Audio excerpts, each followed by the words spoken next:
పాత్రికేయ మిత్రులందరికీ, శ్రేయోభిలాషులందరికీ, ism unit సభ్యులందరికీ నా నమస్కారాలు. ముందుగా ఈ సినిమా మ్యూజిక్ డైరెక్టర్ అనూప్ గారి గురించి నాకు టెంపర్ జరుగుతుండగా రోజు నేను ఆయన మామూలుగా క్యారవాన్లో కూర్చొని ఎవరు మ్యూజిక్ డైరెక్టర్ అయితే బాగుంటుంది అని అన్నప్పుడు మీ ఇష్టం అంటే నేను ఆయన భయ్యా భయ్యా అని పిలుచుకుంటాం. సో భయ్యా మీ ఇష్టం భయ్యా అన్నాడు ఆయన. భయ్యా నాకెందుకో ఈ అనూప్ రూబెన్స్ అనే వ్యక్తితో చేద్దామని ఉంది, ఆయన పెట్టుకుంటే బాగుంటుంది కదా మన టెంపర్కి అని అడగడం జరిగింది. ఏం భయ్యా ఏంటి అనూప్ అంటే నాకు ఐ పర్సనలీ ఫీల్ దట్ ఈరోజు తెలుగు ఫిలిం ఇండస్ట్రీలో ఈ జనరేషన్లో ఉండే మ్యూజిక్ డైరెక్టర్స్లో అనూప్ ప్రజెంట్ చేసేటువంటి మెలడీ సాంగ్స్ని ఇంకెవరు ప్రజెంట్ చేయలేరు అనేది నా గట్టి నమ్మకం. ఆయన ట్రాక్ రికార్డ్ చూసుకుంటే ఆయన చేసినటువంటి మనం సినిమా కానివ్వండి, టెంపర్లో ఒక పాట కానివ్వండి, ఈరోజు ఈ సినిమాలో ఉండే పాటలు కానివ్వండి, అంతకుముందు చేసిన ఇతరత్ర సినిమాల్లో కానివ్వండి, I think Anoop is the best melody presentable director music director in this film industry today, and I'm proud I worked with you, and I'm happy that ISM is going to be another milestone from you. God bless you, Anup. Thanks a lot. Thank you. And నాకు ఎప్పుడైతే అంటే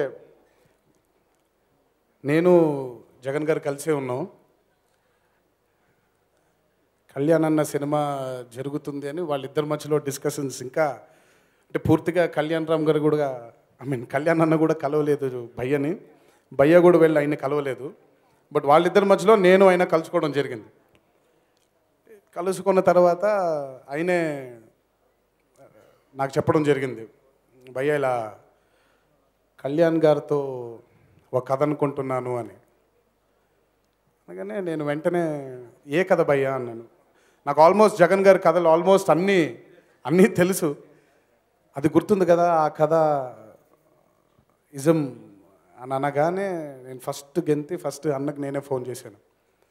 అన్న జగన్ గారిది మన cinema confirm అయిపోయింది అని ఆయనకి news చెప్పింది నేనే.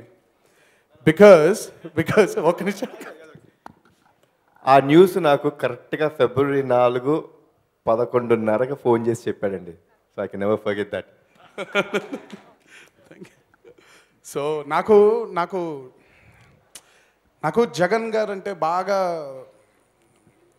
ఇష్టం. ఎందుకంటేనంటే ఇది ఆయన సక్సెస్ రేట్ కానివ్వండి, ఆయన చేసినటువంటి సక్సెస్ఫుల్ సినిమాలు ఇవన్నీ తీసి పక్కన పెట్టేస్తే నాకు ఎప్పటి నుంచో కళ్యాణ్ అన్న అండ్ జగన్ గారు కలిసి చేయాలని ఒక కోరిక. ఏంటంటే ఇది అంటే ప్రిసైజ్డ్గా నేను జగన్ గారితో అనుభవించిన అనుభూతులు ఇవి, పొందిన అనుభూతులు ఇవి. జగన్ గారితో టెంపర్ చెయ్యక ముందు నేను ఒకటి, కానీ జగన్ గారితో టెంపర్ చేసిన తర్వాత నేను ఒకటి. ఈరోజు నాలో ఇంత కాన్ఫిడెన్స్ పెరిగింది అంటే, నాలో ఇంత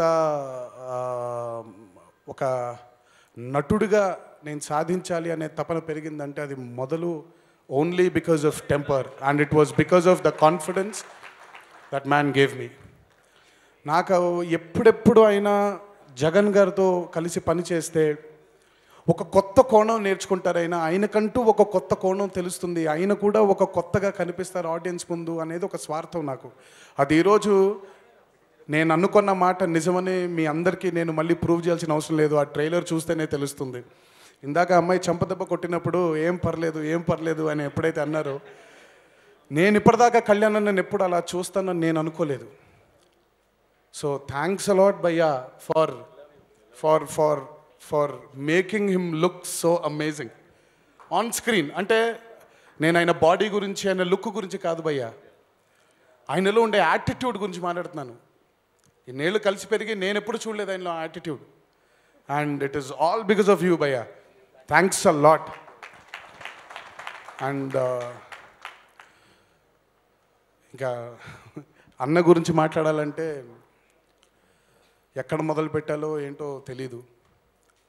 He's been everything. He's been a guide, he's been a philosopher, he's been a well-wisher, he's been a friend, he's been a girlfriend sometimes too. And నిజంగా ఈ సినిమాకి ఆయన పడ్డ కష్టం ప్రత్యక్షంగా చాలాసార్లు నేను చూడడం జరిగింది. కష్టం అంటే కేవలం ఆయన బాడీ విషయం గురించి నేను ఆ బాడీ గురించి ఎక్కువ మాట్లాడను. బట్ ఆయన స్వతహాగా ఒక నటుడిగా ఆయన పడ్డ కష్టం అంతా ఇంత కాదు. అండ్ ఆ కష్టం కోసమైనా ఆ కష్టం చూసి నాకు నమ్మకం కలిగింది. ఇజం అనేది ఆయన కెరియర్లో వెనక్కి తిరిగి చూసుకుంటే ప్రథమంగా ఇజం అనే చిత్రం నిలబడుతుంది అనే గట్టి నమ్మకం నాకు. ఎందుకంటే ఒక జెన్యున్గా మనం ఒక కష్టపడితే దాని ఫలితం ఎక్కడికి పోదు. అది తిరిగి మనకి విజయంగానే తిరిగి వచ్చి మనల్ని ఇంకా ముందుకి ప్రోత్సహిస్తుంది. సో అలాంటి విజయం తప్పకుండా ఇజం ఫిలిం ద్వారా కళ్యాణ్ అన్నకి దక్కుతుందని మనసా వాచా కర్మన నమ్ముతున్నాను. ఆ దేవుణ్ణి కూడా ప్రార్థిస్తున్నాను. అండ్ ఇంకెవరి గురించైనా మర్చిపోయింటే క్షమించండి. ఈ సినిమాకి పనిచేసినటువంటి మిగతా సాంకేతిక నిపుణులందరికీ కూడా, అలాగే Aditi, welcome to the Telugu fraternity. And Bhaskar Bhatla గారు ఎన్నో అద్భుతమైన పాటలు రాసిన లిరిసిస్ట్ ఆయన కూడా ఈ సినిమాకి ఎంతో అద్భుతంగా ఆయన లిరిక్స్ రాయడం జరిగింది. ముఖ్యంగా